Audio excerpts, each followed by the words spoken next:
तुम्हारे साथ भी ऐसा हुआ होगा, क्वेश्चन टेस्ट के टाइम पे नहीं आया, बट जैसे ही टेस्ट खत्म हुआ दिमाग की बत्ती जली, आइडिया आया कि क्वेश्चन कैसे करना था, बट अब कोई फायदा नहीं है। ये बहुत कॉमन है। हर टेस्ट में 5-6 क्वेश्चन एग्जाम में सॉल्व नहीं होते, बट एग्जाम के बाद तुरंत सॉल्व हो जाते हैं। ऐसे होने के दो मेजर रीजन है। First, exam stress. स्ट्रेस हमारे ब्रेन की प्रोसेसिंग पावर को कम कर देती है, जिससे दिमाग फॉर्मूलाज कॉन्सेप्ट को ठीक से रिमेंबर नहीं कर पाता। स्ट्रेस को कैसे हैंडल करना है, इसके लिए मैंने एक लॉन्ग वीडियो बनाई हुई है, एक बार चैनल पे जाके चेक कर लेना। सेकंड रीजन है अनस्ट्रंग इफेक्ट, जिसमें एक गलत इनिशियल आइडिया नए थिंकिंग को ब्लॉक कर देता है।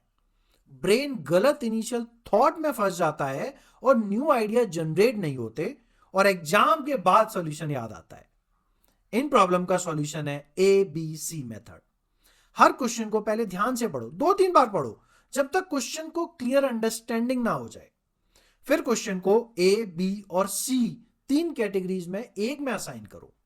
ए कैटेगरी में वो क्वेश्चन रखो जो सिंपल होते हैं और तुमने पहले से प्रैक्टिस कर लिए हैं। बी कैटेगरी में वो क्वेश्चन रखो जो नए हैं या मॉडरेटली डिफिकल्ट है, तुम सॉल्व कर सकते हो बट टाइम लगेगा या थोड़ा थिंक थ्रू करना पड़ेगा। सी कैटेगरी में वो क्वेश्चन रखो जो डिफिकल्ट लगते हैं या अनफेमिलियर है। पहले अटेम्प्ट में ए कैटेगरी के क्वेश्चन सॉल्व करो, जिसमें लगभग 60% टाइम लगता है। सेकेंड अटेम्प्ट में बी कैटेगरी क्वेश्चन करो, जिसमें अराउंड 25% टाइम लगता है। लास्ट में सी कैटेगरी ट्राई करो, बट याद रखना कैटेगरी फिक्स नहीं है। अगर किसी ए कैटेगरी का क्वेश्चन अटक जाता है तो उसे बी या सी में शिफ्ट कर दो। पेपर को 3 बार अटेम्प्ट करने से और सेम क्वेश्चन को मल्टीपल टाइम अटेम्प्ट करने से 2 फायदे होते हैं।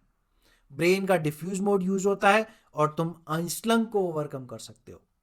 नया करेक्ट आइडिया मिलने का चांस बढ़ता है।